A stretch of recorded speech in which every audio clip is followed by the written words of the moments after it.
Аримын төр үзэгчдээ MBC News medeelliin хөтөлбөрийн даваа гарагийн дугаар эхэлж байна. Medeelliin товчхонд анхаарлаа хандуулно. Харт аргатай компани нэмэгдсэн үржих хадам татварын баримтыг интернет сахилгаанаас хамааран газар дээр нь олгох боломж өгүүлээ. Хот хөгжид үйлчлэгээний газрын дараагаар пүрэв нэм томилогдлоо. Нийтийн Монгол бүхийн барилдаанд өндөр хангаас өмнө харьяат залуу бүх ган төмөр төрүүллээ. Бүжинхэн 6 дугаар цэцэрлэгийн эцгийгчүүд спортоор өрсөлдлөө. Архигүй амьдралын төлөө хамтдаа аян эхэллээ. Эдгээр болон бусад medeelliin дэлгэрэнгүйд анхаарлаа хандуулно. Эхний мэдээ. Манай телевизийн болжооны бошгүй нэвтрүүлэгт холбогдсон иргэдээс харт аргатай компани нэмэгдсэн өртгийн албан татварын баримтаа олохгүй байна гэсэн гомдлыг удаа ирүүлсэн байдаг. Энэ талаар холбогдох байгууллагаас тодруулсан сурвалжлагын мэдээлэлд анхаарлаа хандуулно. Нэмэгдсэн өртгийн албан татварын тухай хууль 2016 оны 1-р сарын 1-ээс хэрэгжиж ирсэн тус хууль нь 1000 төгрөгнөөс дээш худалдан авалт хийх хүмүүст нөөтийн баримт олох ёстой гэж заасан. Энэ хуулийн хэрэгжил тун хангалтгүй байгаа юм. Энэ асуудлаар манай телевизийн болжооны бошгүй нэвтрүүлэгт холбогдсон иргэд санал бодлоо солилцоор ирлээ. Тэгвэл өнгөрсөн 7 хоногийн дугаарт харт аргатай уурхай нөөтийн баримт олохгүй байна гэсэн гомдлыг ирүүлсэн. Зах дээр нүүрс зарж байгаа жолооч нарын хувьд ч нөөтийн баримт олохдгүй хэлж байгаа юм а. За харт аргатай уурхай нөөтийн баримт олох чинь олохгүй байгаа. Падан олгож байгаа юу? Падан олгож байгаа. За та нар нэг удаа явхад одоо хэдээс хэдний өргөнөөс худалдан авалт хийх вэ? Би нэг 200 мянган төгрөгөнд худалдан авалт хийдэг. Ер нь хэдэн удаа явж байна одоо? Яг намраас хойш. Нүүрсийн цаг эхэлсэн. 8. Нөөтийн баримтаа нэгч үзвэл та нар шаарддаг уу ер нь? Шаардаагүй. Ер нь үзээгүй. Нөөтийн баримтаа ер нь нэгч үзв. Чиний хувьд одоо нөөтийн баримтаас авах боломжтой шүү дээ, тий? Тэнд сүлжээ байхгүй учраас нөөт олгохгүй байгаа болов уу гэж одоо би асуухгүй байгаа.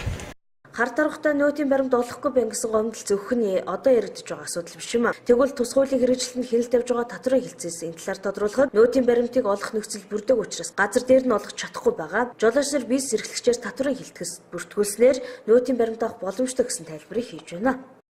Одоо яг харт аргатай компанийн хувьд бол хүмүүсийн одоо зарим нэг хүмүүсийн ярьж байгаагаар бол тухайн харт аргатай дээрээсээ одоо нэгтлэн ботох бүртгэлийн анхан шатны баримт болох нүүрс худалдаа авсан гэсэн зарлагын падааныг тухайн одоо худалдаа авалт хийж байгаа иргэн аж ахуйн нэгжүүдэд өгөөд тэр падааныг үндэслээд одоо энэ дулааны станц дээр ирж нөөтийн одоо баримт баримт одоо захим төлбөрийн баримтыг бичлэлт хийлгэж авдаа гэсэн тийм яриа байдаг.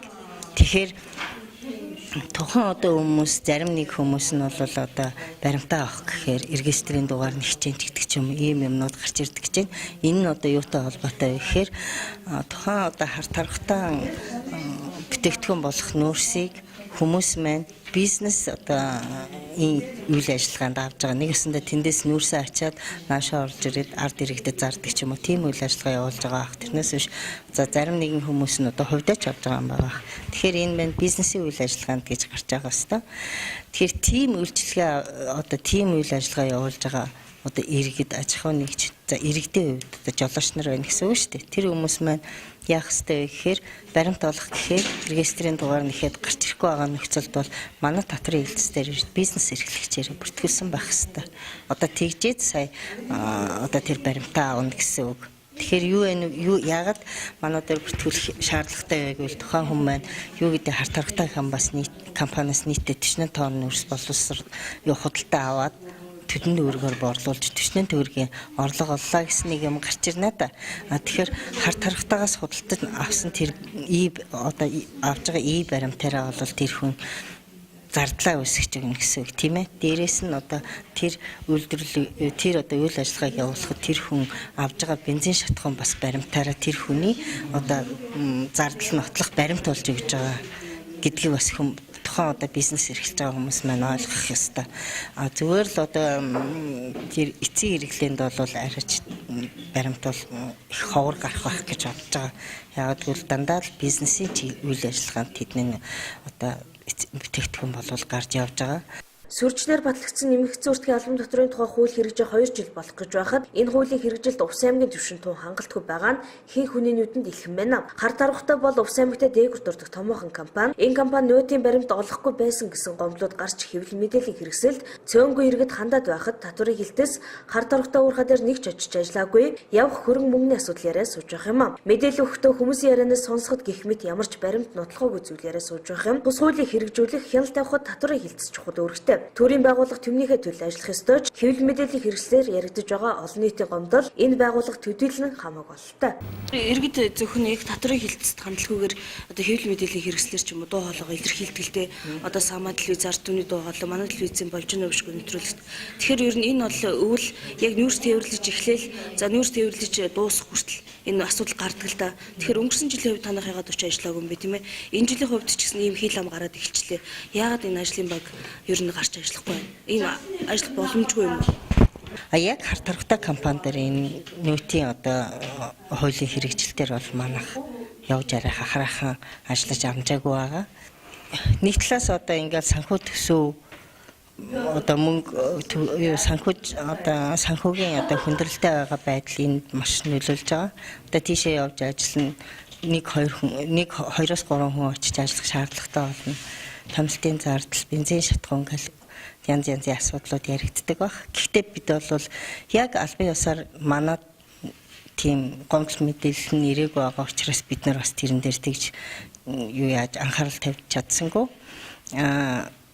Яг ажиллах дээрээ тулвал манайх тэр тухайн объект дээрээ биш байлаа ч гэсэн энэ дулааны станц дээр очиж бас нэгтлэн одоо өөрөг их хүмүүстэй нуулзаж ярьж одоо танах ямар асуудлын ийм асуудлууд гарч ирэх энийг одоо энэ зөрчлийг арилгах хэрэгтэй гэсэн албан ёсны шаардлага хөргүүлэх хугацаатай одоо даалгавар өгөх шаардлага өгөх тийм ажлуудыг зохион байгуулж болно л гэж хэлэх байна.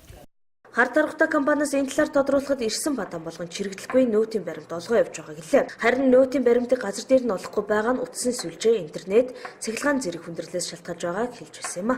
Нөөт олгогдохгүй байна гэсэн шийдэмжил гарсан байна. Бид бол нөөтийг бол яг цаг тухайд нэрсний үед бичиг баримтаар нь яг олгож байгаа.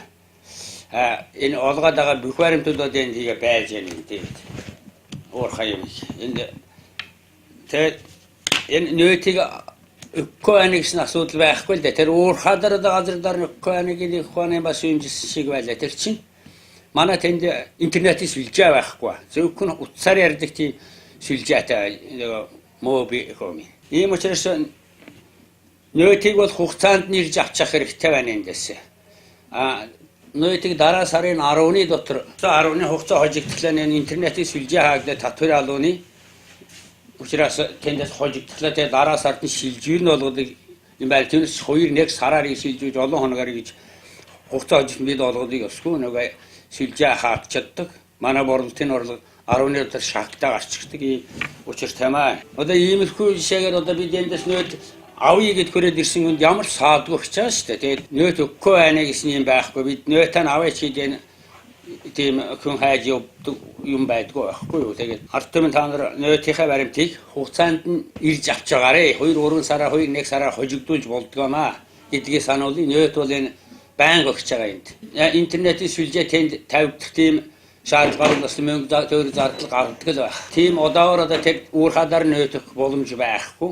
Падана баримтаа яг хугацаанд энд авчирээд бид нэр нөөтөө аваад ихэд яваад байгаарэ. Нөөт бол бид ямар ч хугацаа хожигдуулахгүйгээр яг ирсний үднийгөө явуулж байгаа. Ажихын нэгжлэр бид регистрийн дугаарыг бол тэр ямар байгууллагад хэндээ нөхийг мэдэхгүй шүү дээ бид нэр. Тэр падан баримтан дээр уурхадар падан бичиж байгаа. Нөөттэй падан бичиж. Тэр паданы нэнд авчирээд регистрийн дугаартай ажихын нэгжд бол регистрийн дугаар заавалжгүй байх шаардлагатай. Иргэний хувьд бол тэнд регистрийн дугаарыг тавьж өгч байгаа. Тэгэд бид эндээс нөөц сольж өгч байгаа. Тийм л юм байна. Харт харахтай нуурхай газар зүүн байрлах хувьд уулан дунд оршдог. Үүнээс шалтгаалan цахилгаан тог интернетийн сүлжээ оруулахад тун бэрх байдаг нь. Тиймээс төс компани Монгол улсын хэмжээнд мөрдөгдөж байгаа хуулийг хэрэгжүүлэхийн тулд падаана олгож төв байран дээрээ нөөтийн баримт олгох явж байгаа юм байна. Хамгийн гол нь иргэн аж ахуйн нэг сар бүрийн 10-ны дотор нөөтийн баримт авч хүртүүлэх хэрэгтэйг мөн энэвээр анхаарууллаа. Харин нөгөө талаас татварын хилтэс хүмүүсийн дам ярианаас сонсож ажиллаа хийх бус Увс аймгийн хэмжээнд хитгэн уурхай байхад тэдний ажилтаа танилцж уг хуулийг хэрэгжүүлэхэд хүндрэлтэй талыг сонсож ядчил иргэдтэй хідэн хил хүүхдээ суух хэрэгтэй болов. Хуулийг хангалттай хэрэгжүүлж чаддгүй юм а гэхэд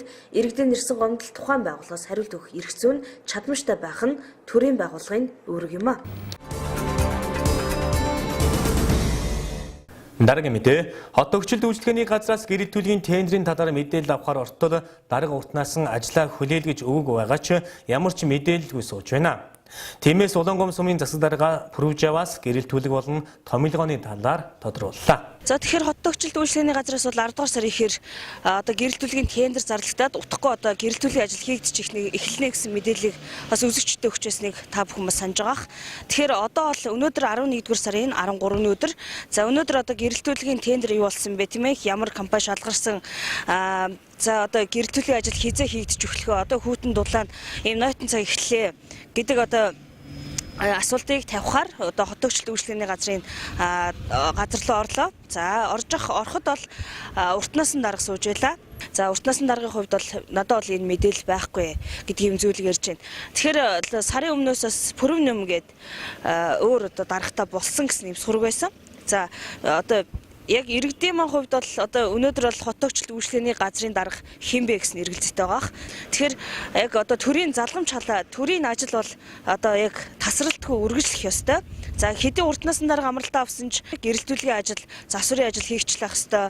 За одоо бусад үйл ажиллагаанууд бол тасралтгүй явж явах ёстой. Ядаж одоо дарга амрлаа гэхэд орлож хийх хүн байх ёстой. Тэгэхээр өнөөдөр бас уртнаас нь дарга хэдий одоо амралтаа авсан байсан ч гэсэн өнөөдөр бас ийм мэдээлэл өгөө сууж явах юм. Тэгэхээр одоо энэ яг энэ төрийн байгууллагын тийм ээ ажилд яаж өгөгдөд байна гэдэг зүйлийг бас эндээс ажиглаж болохоор байна. За гэрэлтүүлгийнхаа тухай байна. Яга. Гэрэлтүүлэг. Нөө тендер маягаар зарлагдсан юм болж байгаа юм. Тэр би мэдэх асуудал. Тендер зарлагдсан. Би олонна чамраад ажил дөнгөж ажиллах гэж ирсэн байна. За хин утгад юм. Онлайн жиддэг юм байна. Улаан мацхат явж. Одоо танахаас хин. Тендер оролцсон дээр. Тэр хүнээс л яваадаа мэдээлэл. Өөр Тэр хүн одоо имжлэгтэй хотод явж байгаа гэсэн. Тэгээ одоо утахгүй. Танаас нэгнийхээ ажил яаж утахгүй яриад авч штэ. Тэр миний мэдээлэлээр бол гэрэлтүүлэг бол тендер зарлагдсан гэсэн. Зарлагдаад удаан сарнагийн тагваа гэдэг хүн авсан гэсэн. 11 сар 20 гэсэн баха. 20 гэж хатвал материалаа цэлүүгөө нийлүүлнэ гэсэн. Би тэг сонссон. Хаяач асуусан. Гэрэгийн хараад өгөх. Та одоо дараагаар нь ажиллаж байгаа юм байна. Ямар нэгэн ажиллах гэж байна. Төрийн байгууллагын залгамж халаа алдагдсаар байна. Үүнийг хот тогтчлт үйлчлэгээний газраас харж болохоор байна. Сарын өмнө ажлаа албан ёсоор хүлээж аваагүй хэрнээ тус байгууллагын даргын суудал пүрэв нэм гэх хүн сууж байсан. Гисэн хэдийш дараа нь уртнаас нь дарга амралтаа аваад явсан гэж байсан юм а. Ийхүү уртнаас нь даргын амралт 11-р сарын 9 буюу өнгөрсөн пүрэв гарагаас дуусгаруулснаар ажилд иргэн орсон. Өнөөдөр бид гэрэлтүүлгийн талаар мэдээ авах гэж ортол уртнаас нь дарга өөрт нь хамаагүй би ажлаа өгөх гэж байна гэж хэлээ сууж байх юм а. Үүнээс төрийн ажил тоглоом болсон юм уу гэдэг асуулт урган гарч ирсэн юм. Тиймээс бид учрыг болохоор улаагам сүмийн засаг даргаас тодрууллаа. За тэгэхээр яг өнөөдөр бол хот тогтчлт үйлчлэгээний газраас одоо мэдээлэл авах гэдэг орохоор уртнаас нь дарга сууж ин л да. Тэгэхээр өөр бол хамаарал үзүүл яриад их юм. Одоо энэ байгууллагын ер нь дарга нь хий юм бэ? За өнөөдөр дөнгөж сая гараг шиг зураг гаргалаа би. Захирамжин дээр.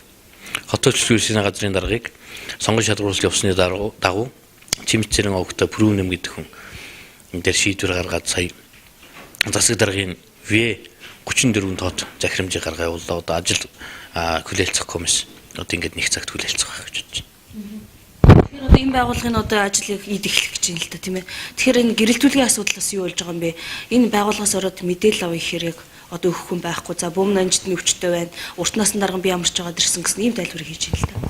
За хот тогтчлт үйлчлэгээний дарга уртнасынгийн хувьд 11 сарын 9-нд одоо амралтын хугацаанд дуусаад жинхэнэ ажиллах ёстой байгаа. Энэ одоо манайхын дараамын театраас хойш иргэсэн замын гэрэлтүүлгийн асуудал бол асахгүй байгаа асуудал бол доор кабель гэмтсэн байгаа. Энэ газар доор байгаа дээгүр нь битамтай тусдахад театрын урталын талбай малбай хийцэн замын гэрэлтүүлгийн асуудлыг хасаахад кабель гэмтсэн учраас энэ нутгах байгаа асуудлууд байгаа. Дахиад энийг бүтээсэн ажлаа шүүгдэх ажлууд бол болсон байгаа.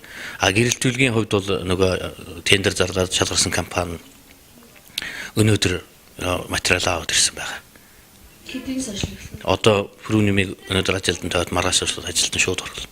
Уг нь төрийн байгууллагын залгамж ажил тасралтгүй үргэлжлэх ёстой. Гэвч хот тогтчид үйлчлэгээний газар ажиллаж байсан хуучин дарга нь амарсан нэрийдлээр ямар ч хариулт хүсвэж байна. Уг нь 9-ний өдөр ажилд орсон дарга ажилтай аль хэдийн хэлэлцэж мэдээлэл авсан баймаар. Гэвч ажлаа өгөх шалтгаанаар өөртөө огтхон ч хамаагүйгээ сууж байгаа хүнийг түвнийхээ төлөө ажиллаж байгаа төрийн албан хаагч гэж хэлж болох уу? Үйл цаг эхэлж хот тогтчид үйлчлэгээний газрын ажил мундахгүй их байхад даргын томилгоо явагцаар тус байгууллагад хийсэн дөрвтэй ажил алгаа.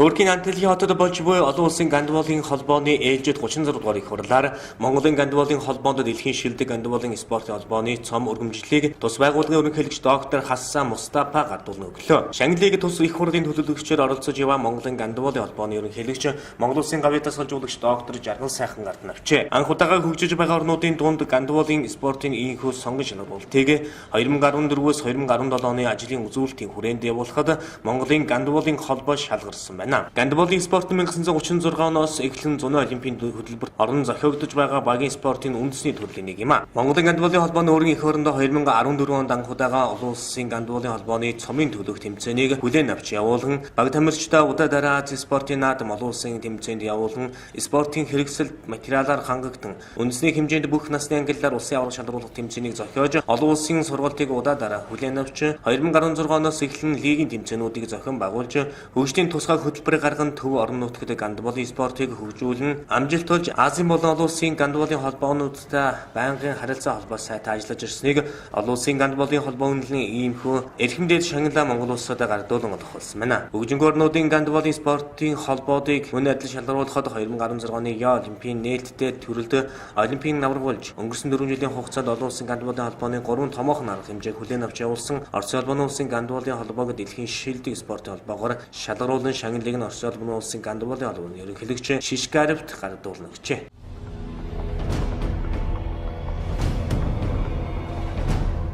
Японы мэргэжлийн сумаа бүхийн 11-р сарын тэмцээн буюу Кюшю ба Шод барилдах бөхчүүдийн чансаа гарчээ. Энэ сарын тэмцээнд Монгол улсын 22 сумаач 4 зиндаанд хүч үзэх бөгөөд үүнээс дээдэнд буюу Макушид Монголын 9 бүх эрэмблэгдсэн байна. Кюшю ба Шогийн чансааг мэргэжлийн сумаагийн далдах их авраг харамаа пүүжи бямбад орж тэргүүлж байгаа бол баруун жигүүрийг мэргэжлийн сумаагийн 69 дэх авраг хагуухад аваа жаргал магнавч байна. Харин баруун жигүүрийн 2 дугаар жигсэн 71 дэх авраг Какури ананд энэ сарын тэмцээнийг өнчгөр болсон байна. Түрүүний вижиг ган эрдэнэ зүүн жигүүрийн Скаваки цолтой хүч үзэхэр болжээ. Тэрээр арга буюу түнээс дэш авахд Озоки цолоо эргүүлэн авах юм. Тамаваши мөнх оргилд Магаширэ цолтнуудыг тэргүүлсэн бол Ичиночи Ичинору барууны 4, Раваши дүлгөн барууны 5, Чошима мөнх сайхан зүүний 6, Таканава баасан дорж зүүний 8 дугаарт тус эрэмлэгдсэн байна.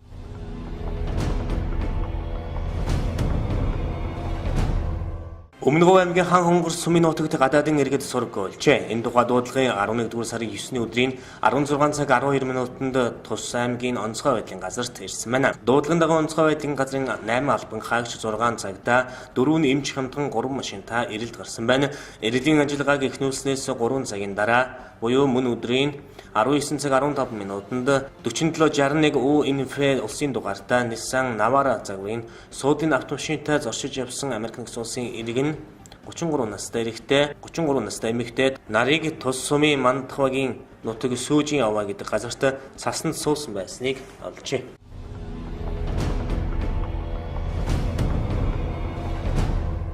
Манай улсын сүрийн өвчний өвчлөлөөр дэлхийд дээгүүр жагсдаг бөгөөд 3 хүн дутмын нэг нь сүрийг халдвар авсан болох нь судалгаагаар нэгэн тогтооджээ. Сүрийн нь хүний биед идэвхгүй нууц байдалд байж байгаад хүний биеийн дархлаа сулрах үед өвчин болж илэрч гардаг байна. Манайд жилбэрүү 4000 гаруй хүн сүрийтэй гэж шинээр онцлогддог бөгөөд 10%-ийг нь хүүхэд багчууд эзэлж байгаа юм а. Гэвч энэ тоог мөсөн уулын дөнгөж орой хэсгэн гэж үздэг байна. Түүнчлэн манай улсад сүрээгээр жилдээ 260 хүн нас орж байна. Нөгөө талаас ард иргэдэд сүрийн өвчний талаарх мэдээлэл дутмаг байгаагаас сүрийн өвчнийг эрт илрүүлж онцлох үйл явц их удаашралтай явагдаж байгаа тул мянган тархалт улам хурдтай газар авч гүнзгийх гол шалтгааны нэг болж байгаа юм а. Нэгэнт асуудлыг хурцдсан учраас сүрийн өвчнийг эрт оншилж сагалдалгүй эмчлүүлэхийн тулд сүрээгээр өвчлсөн хүнд илэрдэг шинж тэмдгийг бүх нийтээр мэддэг болох нь манай тулгымц асуудал болж хуваард байна. Зүрийн өвчний үйл явц нь бусад зочмог халдварт өвчнийг бодвол илүү удаан хугацаанд нууц байдалд аажмаар давширч хүндрдэг бөгөөд ихэнх үедээ хаяал үгдэрдэг учраас хүмүүс өвчнөө үл хайхрах юм уу явандаа өөрөө эдгэрнэ гэсэн найдлага тээсээр өвчнөө улам хүндрүүлэх гол шалтгаан болж байгааг эмч мэргэжлэнүүд онцолж байна.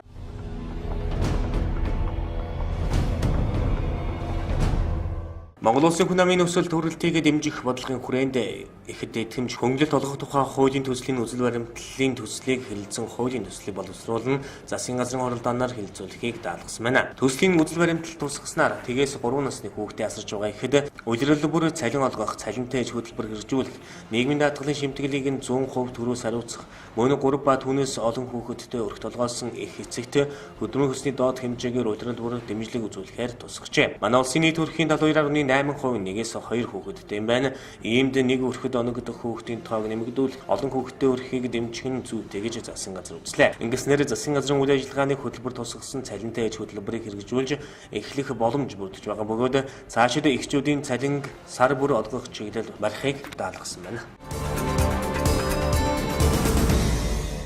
Дараагийн мэдээ Улаангум сумын засаг даргын нэрэмжит нийтийн Монгол бүхийн барилдааныг өнгөрсөн амралтын өдрүүдэд зохион байгууллаа. Тус барилдаанд 10 сумын 80 гаруй эдэрчүүд уран мэхээ уралдуулсан байна.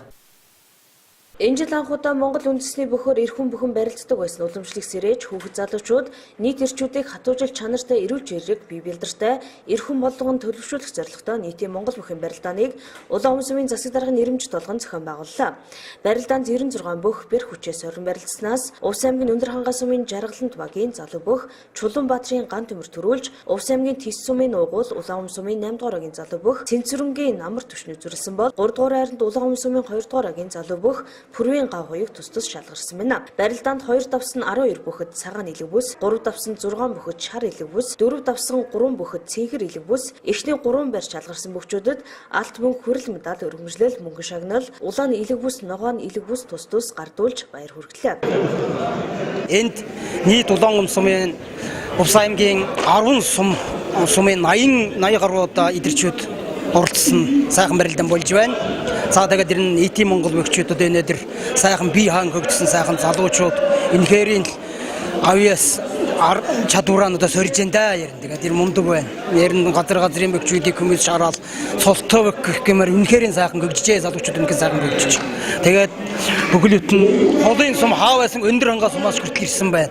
Ер нь аргагүй л нөгөө нийт манай Увс аймгийн ойрдын ард түмэн гэдэг чинь бүхэн орон гэдэг нь одоо гайхалтай мэдэгдэж байна. Тэгээд одоо сайхан барилдаж байна. Ер нь залуучууд бол нан ман үзэж байна. Тий. Цаашид өнөөдөр болгон зохион байгуулах гэж байна. Энийг бол одоо манай ер нь цаашид бол ямар ч байсан жил болгон засаг даргын нэрэмжит болж зохион байгуулагдана явагдана. Гэтэл үлрэлт гэж байна. Бас одоо үлрэлт гэхэлэр бас хатуу. Энэ одоо цолтоо бөхчүүч бол одоо ингээд сайхан ирэм таран байрна дараалаар нь явуучих нь манай эдсүүч бол одоо жинхэнэ одоо бас ер нь газрын давнаад гэсэн бөхчүүд ирж байгаа учраас тэгээ хоньны бэлчээр дээрээс өстөд нэг бэр хаагаар нь чадлаараа л гарч ирж байна дөө мундаг байна сайхан байна.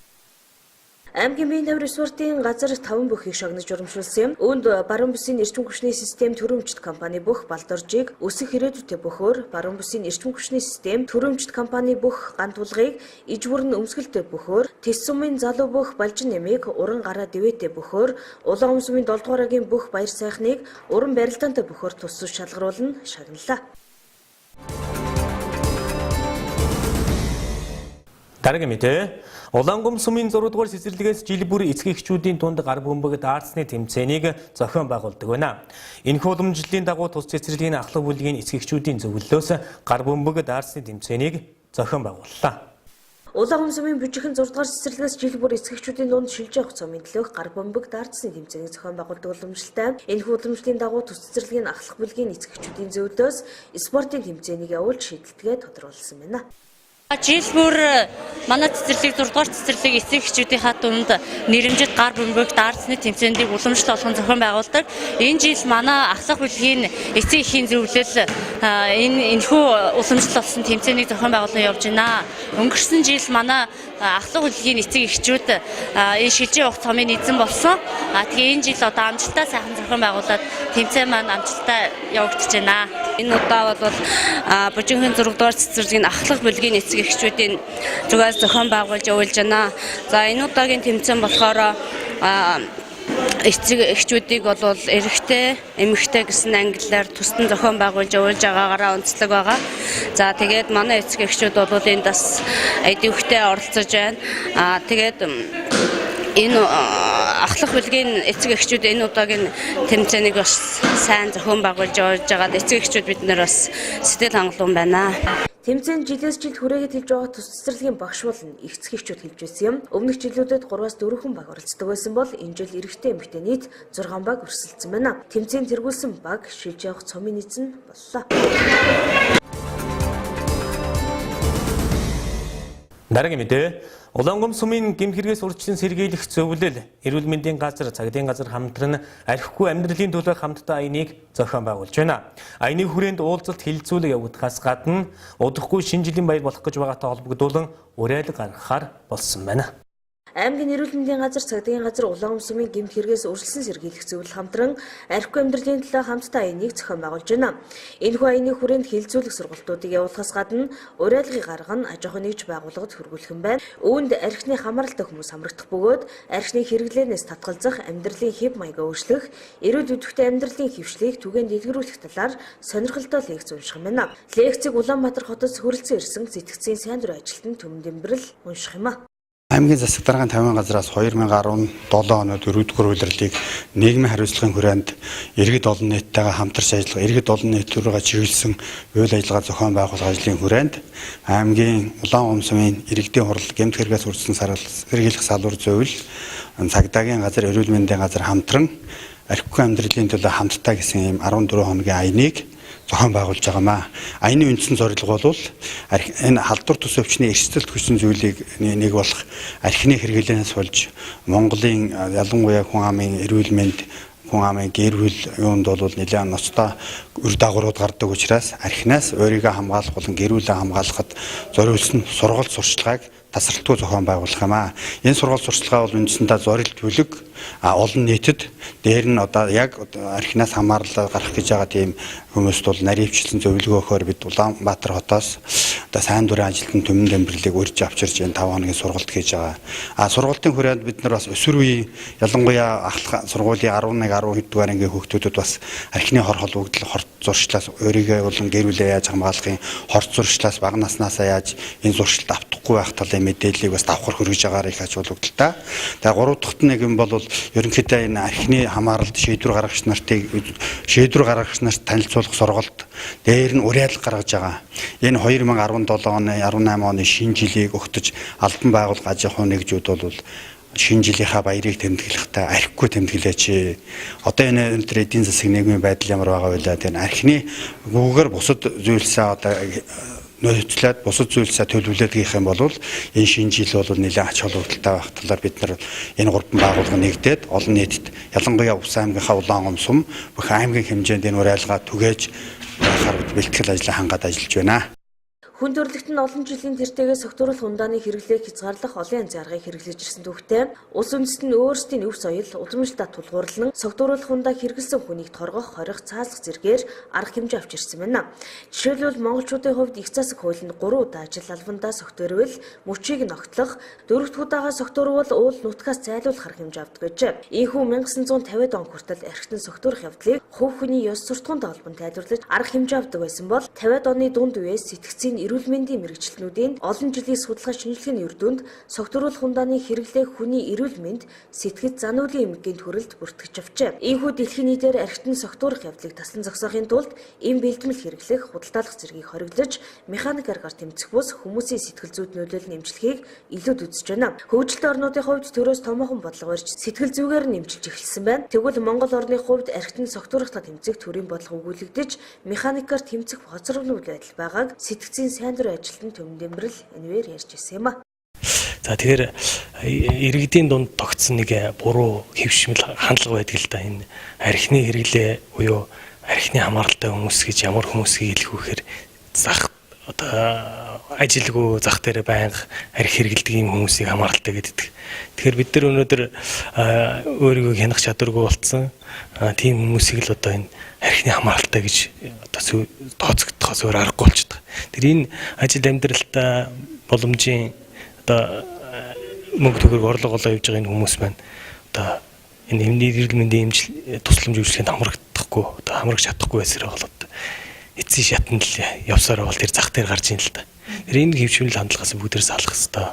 За механикаар бас энэ архиталтаа тэмцэж гин гэж энэ төр засгийн бодлого бас буруу тийш бас яваад байгаа. Ягаад гэвэл нэг сар бүрийн нэг тодорхой өдөр бүх аймагуд бүх дүүргүүд одоо улсын хэмжээний нэг өдөр урлагаар шийдвэр гаргаад одоо механикаар одоо хорих тийм ээ архины хэрэглээ хязгаарлах гэсэн нэг оролдлого хийж ийн л та. Яг гоо тэгэхээр альва бизнест хэрэглэгч болсон бүтээгдэхүүн бол зах зээл гарч дамп үүдэг шүү дээ. Тэрнтэй адилхан хэрэглээд байгаа хэрэглэгчдийн хандлагыг өөрчлөх. Тэгж л одоо энгийнээр хэлэхэд одоо тэгж одоо энэ хэрэглээг багасгах аргыг дэлхийн эрүүл мэндийн байгууллагууд энэ архины хэрэглээ ихтэй улс орнуудад зөвлөмж болгож хөргүүлсэн байж байгаа. Тэгэхээр архины хамааралтайч бай, хамааралгүйч бай энэ хүмүүс ер нь энд л өөрснөө ер нь сонголт хийхдээ их бодолтой байх хэрэгтэй болчиход байна л да.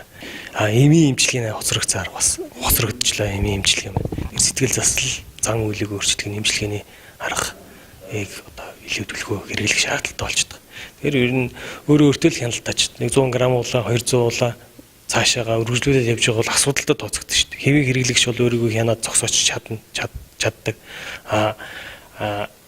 Уучаад цаашаага давраад ахиал бол тэгэл асуудалтай л тооцогдохоос өөр арга. Тэрэнд одоо тэр ажил мэргэжил эрхэлж байгаа одоо олж байгаа орлого ямар ч хамааралгүй зүйл шүү дээ. Дэлхийн нийтээр архины асуудлыг сэтгцийн эрүүл мэндийн асуудал хэмээн үзэж байхад манай улс хоцрогдмод механик аргаар тэмцэж эрүүл мэндийн салбар нь зөвхөн эмчилгээ үүрэгтэй хэмээн үзэж ирлээ. Иймд салбар хороодын уялдааг зохицуулдаг эмч, эрхцүүч, нийгмийн ажилтан, сэтгэл зүйч, донтох эмэггийн зөвлөх зэрэг боловсон хүчнээс бүрдсэн орон тооны туслах хороо байгуулж ажиллах хэрэгтэй юм а. Тус хороон бодлого боловсруулах, шийдвэр гаргах төвчний хүмүүсийг мэдээлэлээр хангах, эрхцүүн орчныг сайжруулж өгснөөр архитын сектуртаа тэмцэх ажил хөрсөн дээр бух боломжтой юм а. Тиймээс төр засгийн төвшөнд энэ асуудалд анхаарлаа хандуулах шаардлага зайлшгүй үлснийг энэхүү мэдээлэлээр дамжуулан уламжилж байна.